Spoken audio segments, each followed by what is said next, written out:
এত অন্ধকার রাস্তা কই আর কই যেতেছি আমি, কোন রাস্তায় কই গেলাম জানতে লাগলে লাস্ট অফ দি ভিডিও দেখতে লাগবো।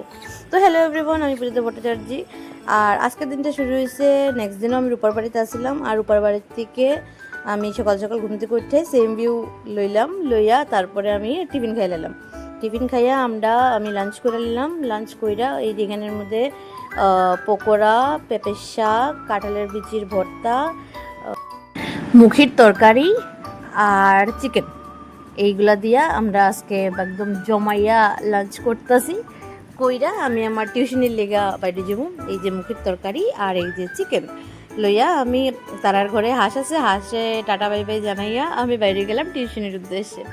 তো রৌদ্র এখান থেকে দেখলে বোঝা যাইতেছে না, আমি জানি না যে কতটুক রৌদ্রের তাপ তখন, মানে কোয়া লাভ নেই। তারপরেও আমি ঘর থেকে বাইরেছি, বাইরে আর ভাগ্য ভালো যে বাইরেই তারা এখানে একটা টুকটুক পাইছি।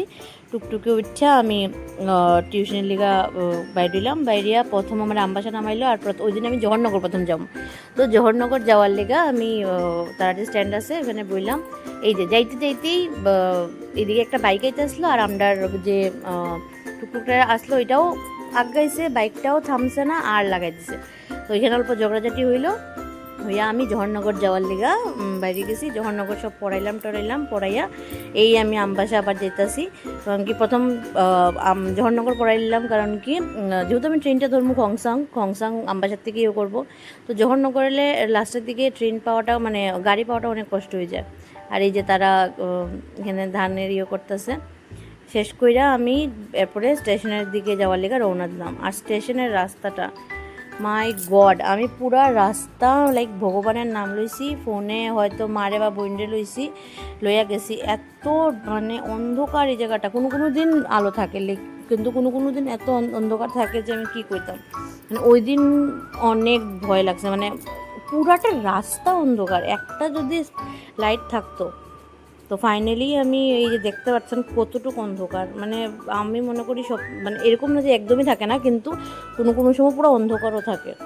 তো আমি যাই হোক ভগবানের নাম লিয়া পৌঁছাইয়া আমবাসা স্টেশনে পৌঁছতে না পৌঁছতেই 5 মিনিটের মধ্যে মেবি ট্রেন এসে গেছে। তো ট্রেন আমি একদম টাইমেই আই, তো ট্রেন লিয়ে অত চাপ হয় না। ট্রেনও আজকে ট্রেনের মধ্যে হলিক্রস স্কুলের কিছু বাচ্চারা আসলো। তারা বোধহয় খেলতে বা কিছু একটা করতে গেছে। তো তারা বাক্কা কিছু বাচ্চারা আসলো, তারা গান টান করছে, ওইটা আমি আর উঠাইতে পারছি না। তো তারা ইয়ে করছে কইরা আমরা আগরতলা পড়ছি, কিন্তু আগরতলাও ওই দিনও 3 নম্বরে নামাইছে। তো 3 নম্বরে নামানোর পরে আবার ওভারব্রিজ পাইরে আবার যাও, মানে শেষ নাই। তো এই যে তারা ইয়ে করলাম কইরা আমরা আগরতলা পৌঁছাই গেছি। প্রায় আগরতলার থেকে নাইমা ওভারব্রিজ পাইরিয়া আমি যে যাইতেছি বাজারঘাট থেকে বাইরেতেছি। আমি যখন এখানে নামি তখন প্রায় 10:58 বোধহয় বাজে, একটু পরেই দেখা যাব। মানে প্রায় 11টাই আমি যখন আগরতলা পৌঁছি। তারপরে নাইমা আমি তো ভাবছি হে আয়া গেছে, আমি এটা ফোন করে দিছি আগের থেকে, জিরানিয়ার থেকে ছাড়লে আমি ফোন করে দিই যে আমি আইতেছি। কিন্তু ওই দিন আইতে বেশি ডেইলি এখানে দাঁড়ানো থাকে, কিন্তু ওই দিন একটু তার লেট হয়েছে, যে 10:58 মানে প্রায় 11টা। তো আমি বাইরে আনতে ভাবছি তো আই গেছে, তো আয়া দেখি হ্যাঁ আইসে না। আমি আমার সবসময় একটা জায়গা নির্দিষ্ট করে রাখা আছে যেখানে আমি দাঁড়াই।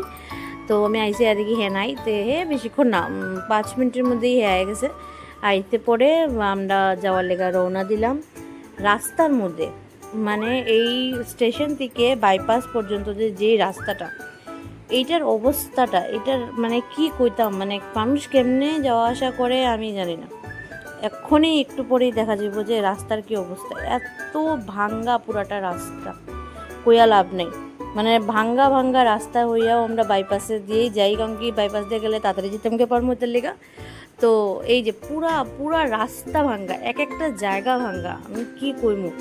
মানে এখানে মানুষে কমপ্লেন করে না কি লিগা, কি কাজ হইতেছে, কি ডেভেলপমেন্ট হইতেছে, মানে আমি তো জানি না, আমি বুঝতে পারি না। পুরাটা রাস্তা এইভাবে পুরা ভাঙ্গা, যতক্ষণ আমি বাইপাসে পুরা উঠছি না পুরা ভাঙ্গা। তো ফাইনালি যাই হোক আমি বাইপাস থেকে উঠলাম, উঠার পরে তারপরে রাস্তা ভালো, কিন্তু যতক্ষণ উঠছি না ততক্ষণ মানে এই যে রাস্তার এই অবস্থা। এই আমরা যাইতাছি, ফাইনালি আমরা উঠছি, উঠাও ঘরে গেছি, ঘরে গিয়েও রান্নাবাড়া করতে লাগছে। তো তো সেইটা লেগে ঘুষ খাওয়াইতেছে আমার এখন একটা দোকানে নাইমা। ঘুষ কি, এই যে আমার বুজিয়া বুজিয়া দিয়ে, এই যে এখানে দোকানে গিয়ে কইছে বুজিয়া দিতে, আমার ঘুষ খাওয়াইতেছে যাতে ঘরে গিয়ে আমি রান্না করি এটার লেগা। আর এই যে লোকটা দেন কি পয়রা রয়েছে সে, আমি মানে ক্লিপটা না উঠাই আর পাঠাচ্ছি না তাই দীক্ষা।